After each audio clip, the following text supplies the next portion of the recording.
Et coucou à tous. Alors comme convenu dans la dernière vidéo, je vous donne aujourd'hui rendez-vous pour une petite vidéo afin de vous présenter nos biens immobiliers. Je vous avais dit que je ferais soit une vidéo sur nos biens immobiliers ou alors la lessive à la cendre. La lessive, j'ai pas encore fait de test puisque je la laisse encore un petit peu macérer. Il conseillait 3-4 jours, donc verdict très prochainement. Alors au niveau de nos biens immobiliers, nous, en fait, on a commencé à investir en 2016. L'année juste après l'achat de notre maison, notre résidence principale. Donc nous, on a 7 biens, comme je vous l'ai déjà dit. Donc il y en a 5 qui sont dans la grande ville qui est à côté de chez nous, à 13 km exactement. C'est une ville qu'on connaît super bien, on y a même vécu pendant des années. Donc là, vraiment, aucun risque en termes de quartier, etc. On la connaît très bien. Et les 2 derniers biens qu'on a achetés, ils sont situés toujours dans la région, mais à 60 km de chez nous. Voilà, donc c'est une ville qu'on connaît bien également. On a choisi par contre dans cette ville d'investir vraiment dans le centre-ville, même le centre historique, pour pas avoir de mauvaises surprises. Ces 2 biens-là, on les a mis en gérance auprès d'agences immobilières, elles s'occupent de la location. Et les 5 autres qui se trouvent proches de chez nous, on a choisi de les louer par nous-mêmes, histoire d'économiser et puis de ne pas avoir de frais supplémentaires. Les 2 biens qu'on loue par agence sont loués par 2 agences différentes parce qu'en fait, on ne connaissait pas l'agence, la première par laquelle on est passé. On a voulu la tester et puis pour le deuxième bien, on a trouvé une agence un peu moins chère et on s'est dit que ça serait bien de ne pas mettre tous les œufs dans le même panier. Si jamais la personne qui gère nos biens part et que la prochaine ne se débrouille pas super bien, qu'on ne s'entend pas avec, qu'il y a un souci, je préfère galérer pour un appartement plutôt que pour 2 appartements. Voilà, donc on a fait le choix de les répartir dans 2 agences différentes. Ça change absolument rien, c'est pas nous qui gérons. Donc voilà. Concernant l'aspect financier, nous, on a emprunté au minimum. Les biens, en fait, on les a achetés majoritairement avec notre épargne, donc l'épargne du quotidien. On a également eu de l'argent qui est tombé, entre guillemets, grâce à des plus-values sur nos résidences principales. On a habité en région parisienne et on a vendu notre appartement en 2005, donc c'était en plein dans la bulle immobilière, donc on a fait une petite plus-value. Et puis on avait acheté une première maison en 2010 qu'on a revendue en 2014, donc là pareil, plus-value. Donc on a gardé une partie pour l'achat de la résidence principale actuelle et on a gardé une autre partie pour investir se lancer tout simplement dans l'investissement locatif. Je précise que dans nos familles, personne ne fait ça, donc on est passé un peu pour des fous. On a eu beaucoup de questionnements, même de côté négatif, du style « Ah, t'es sûr, c'est risqué, on sait jamais ce qui peut arriver, blablabli, blablabla ». Nous, on a fait ce qu'on voulait faire. Moi, j'ai toujours été intéressée par l'immobilier depuis mes 18 ans. Voilà, et puis pour avoir ce qu'on veut, faut savoir ce qu'on ne veut pas. Et moi, j'ai pas du tout envie d'écouter les avis des uns et des autres. Je considère que je fais au mieux pour moi, pour ma situation, pour ma famille, évidemment en accord avec mon conjoint. Et on avance. Moralité, les gens qui nous ont dit ça, je pense, étaient loin de se douter que quelques années plus tard, on aurait 7 biens. Donc moi, je suis contente de ce que j'ai fait. Voilà, après, chacun sa vision, chacun fait comme il le sent. Voilà, donc j'ai pris quelques photos pour vous montrer un petit peu le type de bien qu'on possède. C'est des petites surfaces. Nous, on achète du studio au T1. On souhaite majoritairement louer à un public étudiant. Et je précise que tous nos biens sont loués meublés. Donc on a donc le statut de loueur meublé non professionnel, ce qui implique un numéro de SIRET, une participation à la cotisation foncière des entreprises, etc., etc.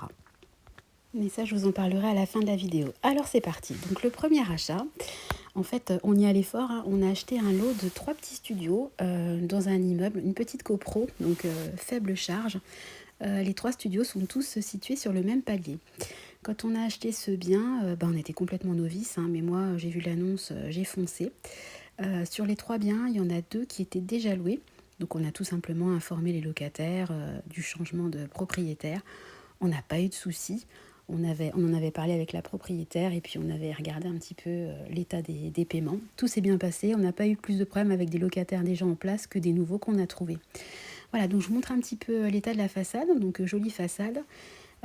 Côté rassurant pour les parents, il y a un gros portail et puis également un vigique. Donc, comme on loue beaucoup à des étudiantes, je pense qu'il y a quand même un côté rassurant de ne pas avoir une porte qui donne sur la rue.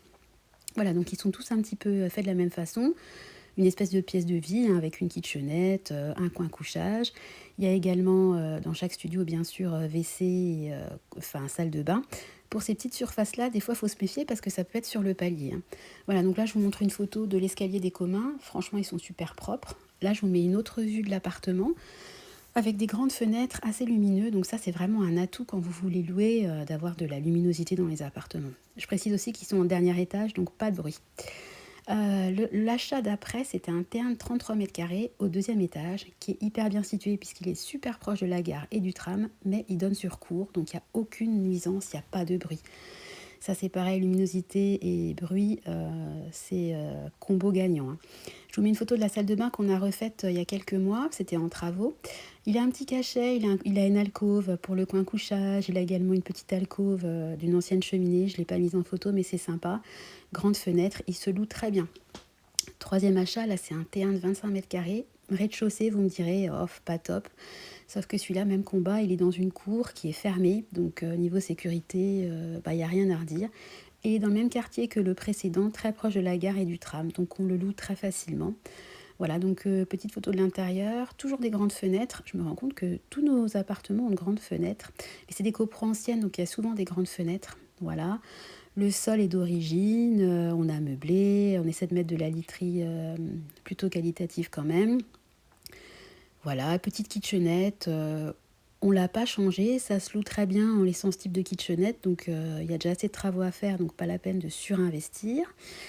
Ensuite, là, on passe aux appartements qu'on a achetés dans l'autre ville, à 60 km de chez nous. Donc là, c'est un T1 de 25 mètres carrés qui est en centre historique. On ne voulait pas se planter, donc on a pris un endroit stratégique. Voilà, donc là, c'est l'intérieur. Mon petit loulou était venu avec nous pour la visite. Donc voilà, là, c'est la vue de l'appartement qui donne sur la rue, donc ultra centre. Petit détail qui a son importance, il y a un interphone qui fonctionne parce que, pour info, le lot qu'on a acheté, le premier achat de lot de 3 studios, il y avait 3 interphones dans les studios, sauf qu'ils ne fonctionnaient pas. Donc on a payé à quelques mois 400 € pour les remettre en état. Donc toujours essayer tout ce que vous pouvez essayer pendant les visites. Et puis toujours dans cette ville-là, on a acheté un studio, deuxième étage, au centre-ville, pas centre historique, mais hyper proche du centre historique. Alors lui c'est pareil, c'est une grosse copro qui donne sur la rue, mais le studio qu'on a acheté est hyper calme parce qu'il donne côté cour, c'est une cour piétonne, donc il n'y a aucun bruit. Là c'est une photo du palier, au niveau des communs, super propres, ils ont été refaits l'année dernière je crois. Ascenseur mais très petite charge parce que grosse copro et il y a des bons payeurs dans la copro, à vérifier aussi. Petite salle d'eau, radiateur sèche-serviette, ça c'est un plus. Donc là, c'était dans son jus, c'était quand on visitait. Il y a quand même des rangements pour la petite surface, ça c'est toujours un plus. Il a aussi une entrée, ce qui est un plus également pour pouvoir mettre tout ce qui est manteau, etc. Donc là, c'est moi qui suis en train de prendre des photos. Alors oui, ce que je voulais vous dire, si vous voulez investir, mitrailler de photos. Moi, en fait, je veux pas... en fait, il faut être hyper réactif quand vous avez des bonnes affaires. Donc l'idée c'est de faire une offre, quitte à vous rétracter après, mais au moins vous ne serez pas déçus. Donc moi je mitraille de photos et je pose des questions après. Mais comme ça au moins j'ai les photos. Alors je voulais vous parler de la CFE parce que oui, c'est le cadeau qui va être prélevé le 27 décembre. On va payer 720 € de cotisation foncière aux entreprises. Voilà, et je voulais en parler parce que voilà, il y a plein de gens qui disent ah bah oui, mais tu vas payer beaucoup d'impôts, ah bah oui, puis il y a les charges, et puis il y a des travaux, etc. Bah bien sûr, je vais payer plus d'impôts, bien sûr, il y a des charges à payer, mais c'est tout à fait normal. Moi, en fait, je vois le côté positif de la chose. Je me dis que si j'avais pas investi, j'aurais pas ces loyers qui tombent. Bien sûr, je paierais moins d'impôts, mais j'aurais moins d'argent sur mon compte. Aujourd'hui, bah oui, c'est normal de payer plus de foncier vu que j'ai eu de l'immobilier. Oui, c'est normal de payer des charges parce que c'est comme une maison, hein, si vous ne l'entretenez pas, vous ne la chauffez pas par exemple, il y aura de l'humidité, de la moisissure et elle va se dégrader. Donc c'est tout à fait normal de payer des charges. Enfin bon, moi je voulais juste dire que je vois le côté positif de la chose. Enfin je sais pas si aujourd'hui je dis n'importe quoi, 10 000 € de revenus en plus à l'année, et que les impôts vous en prennent 2000, évidemment vous allez payer 2000 € en plus d'impôts, mais vous aurez 8000 € quand même en plus dans votre poche. Enfin bon, après, c'est tout un débat. Chacun fait comme il veut, chacun fait comme il le sent. C'est pareil pour les emprunts. Nous, on a emprunté au minimum. Alors, il y en a plein qui nous disent: ah bah oui, mais il faut créer du déficit et blablabli et blablabla. Moi, je suis contre les emprunts, que ce soit pour une voiture, mais aussi pour de l'immobilier. Moi, j'ai pas envie d'avoir la corde au cou et de me dire comment je vais faire pour manger, pour pouvoir payer mes emprunts. J'ai pas du tout envie que l'immobilier, ça soit une épée de Damoclès au-dessus de ma tête et de me dire: oh là là, s'il y a un locataire qui part, comment je vais faire pour rembourser mon emprunt, etc. Nous, on a 3 emprunts, un pour la résidence principale et 2 autres emprunts pour 2 des 7 appartements. Et je trouve que c'est déjà très bien. J'ai pas du tout envie de m'endetter plus que ça. Moi, mon but, c'est d'assurer notre retraite, parce que, à mon avis, les retraites, ça va être vraiment peau de chagrin, de développer notre patrimoine et puis d'avoir quelque chose à transmettre à nos enfants.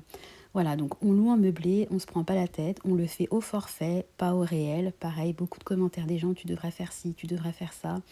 Moi, je pense que chacun fait comme il veut et chacun fait selon sa situation. On peut être dans la trentaine, avoir le goût du risque, on peut être jeune parent et vouloir assurer l'avenir de ses enfants, on peut être jeune retraité et vouloir sécuriser son patrimoine. Enfin, on a tous une vie, un passé, une façon de penser qui est différente. Donc moi, je respecte tout le monde.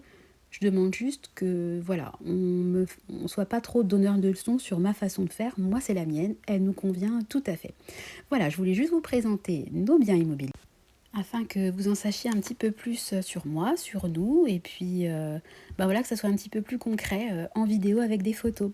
Voilà, bah écoutez, n'hésitez pas à commenter, à vous abonner, à me poser des questions. Enfin, moi, je m'éclate toujours autant dans mes vidéos. Je vous fais des gros bisous et je vous dis à très bientôt pour une nouvelle vidéo.